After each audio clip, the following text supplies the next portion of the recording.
Oh, it's so crazy. I had it pulled up that I intended on making a video this morning regarding unconditional love. And I didn't. And I'm seeing all this stuff on my Facebook where they're tagging all my videos, where they're monetizing and copywriting it. And like none of my videos are getting likes, or like, it's just hilarious. It's hilarious. I see the scrambling. I feel the tension. I feel the energy. And I feel the noise in the background. I just do. And it's one of those things. It's all a part of it. You know, it's not a light purpose, to say the least. Like I've made it abundantly clear. I'm well aware that I got some heavy hitters. That goes without saying. You know, and so it's one of those things. You know, we live in a world where people are just committed to misunderstanding. People are committed to false narratives. They're committed to falsified documents. They're committed to not taking accountability, and they're committed to continually walking on their path, and then projecting and deflecting and redirecting.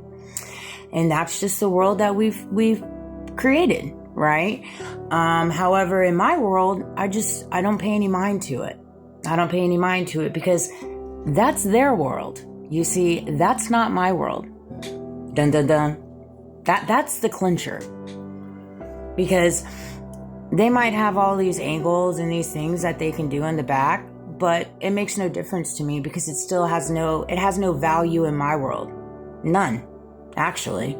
It's just more comical at this point because of all the narratives and everything they're doing. It's just ridiculous. Like, it's just like, it's really toddler's play. And quite frankly, you have to ask yourself, when you're on the side of the fence and you're like spreading narratives and lies and all this stuff, what really are they saying? Okay. Yeah, what really are they saying? They're just literally laying out the groundwork for exactly what they did. That's all they're doing. They're telling on themselves. That's why you don't bite back. You rise above it. You rise above it because you know your truths and you have nothing to prove. When you got nothing to prove, you leave it to God and you let God handle it, because God's in all facets of life, period. Every facet of life, God's in. Whether you believe it or not, you don't have to believe it or not. It doesn't take the fact away that He's in. He's in it. So He's in the story, the part of the story that you play, and He's in the part of the story that I play. Right? And that's just the raw facts of it. That's the facts facting. Spiritual meaning of unconditional love. Divine reflection. Unconditional love mirrors how God loves humanity. Completely, relentlessly, and without performance-based conditions. Let me read that again. Performance-based conditions. We love because He first loved us. 1 John 4:19. This is for all my religious people, you know, my church-going people, all y'all in the back. All y'all in the back. I just want to make sure everybody's on the same page. This is how you walk when you truly walk with God and Jesus. We love because He first loved us unconditionally. Love keeps no records of wrongdoings. 1 Corinthians 13:5. Okay, there's that. Even when you fall short, even when you're misunderstood, God's love remains.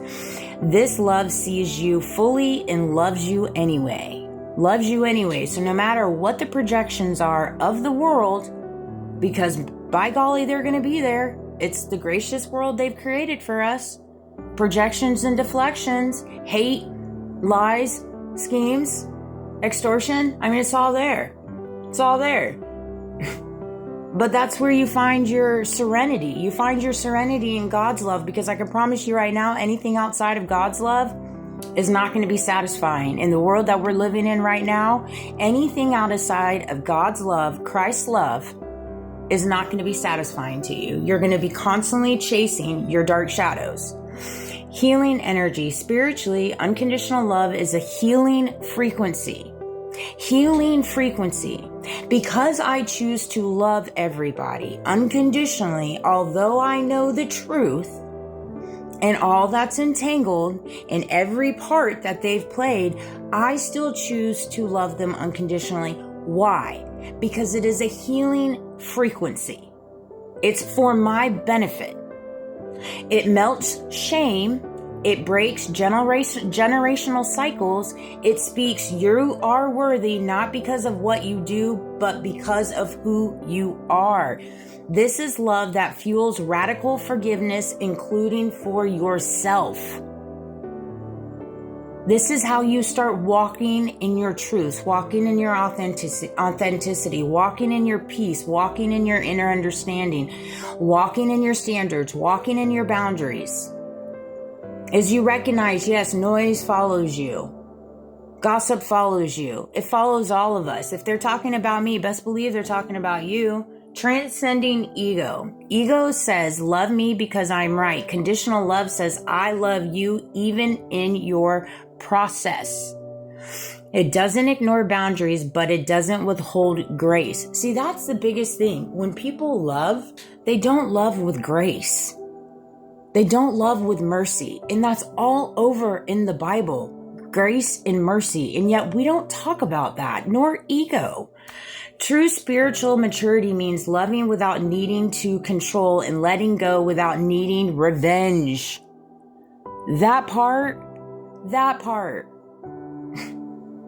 You don't walk with vengeance and you don't walk with revenge. You let it go and you forgive and you love unconditionally and you allow God to do the work, not only for you, but for them. Them, they, ops, whatever. Like, I have so much spiritual warfare that follows me. It's not even funny. That's why it's insane when I sleep. They send me so much crap all day, every day. It's absolutely insanity. Whether it's between my family, my son, at my job, all the technical, it's everywhere. It's everywhere. Every facet of my life. There's psychological, spiritual, financial warfare. It's everywhere. But it doesn't even faze me. It bounces off of me. Because I truly walk to the best of my abilities. I am not perfect, nor am I God, nor am I Jesus. But the only thing I fear is making them happy. I walk with humility, grace, forgiveness, unconditional love, always. And if I ever feel myself falling short, I try to bring myself back to that. You've loved people who didn't return it. You gave even when it hurt. You stood in truth while being vilified. I know that's right. That's unconditional love, not weakness, but warrior level strength. And I carry that. And I know I carry that. But I also walk with humility and grace. You didn't just survive betrayal. You loved through it. Loving through betrayal is a different kind of level of warrior. And the only way that I love through betrayal is because of God. You choose healing, not hatred, and that's divine. Unconditional love is a language of the soul. Of the soul. My love, my heart is what connects me to God. And because I understand that, I know that, I understand the severity of it, and I carry it at such a high level. You know, call it what you want. It's not blind. It's just deeper than what the eye can see. It's the kind of love that says, even if you never apologize, I'm still going to grow. That part, you know, I'm not looking for an apology. I'm not looking for anything at this point. I've come to terms with it. This is my new life. I've come to terms with it, and it is what it is. It is what it is. They can continue doing what they're doing in the back, and I'm going to keep elevating on the way that God sees me to. Move at the seat of my own pants and do it my way. Not do it their way. I'm going to do it my way. I'm going to do it God's way. Whether they like it or not, whether they want to keep calling out all these shots and doing all these things in the back, that makes no difference to me, because at the end of the day, you can't beat God and you can't play God. Period. But I hope this video resonated. I hope everybody has sweet dreams. Good night, and I love you. Thank you for all the love and support that I'm getting on TikTok. My Facebook is super wonky, so if it's not one, it's the other. It's hilarious. Yeah, it is what it is. You know, that's the beauty of it. I just do it because I'm passionate about it. It makes no difference to me where, you know,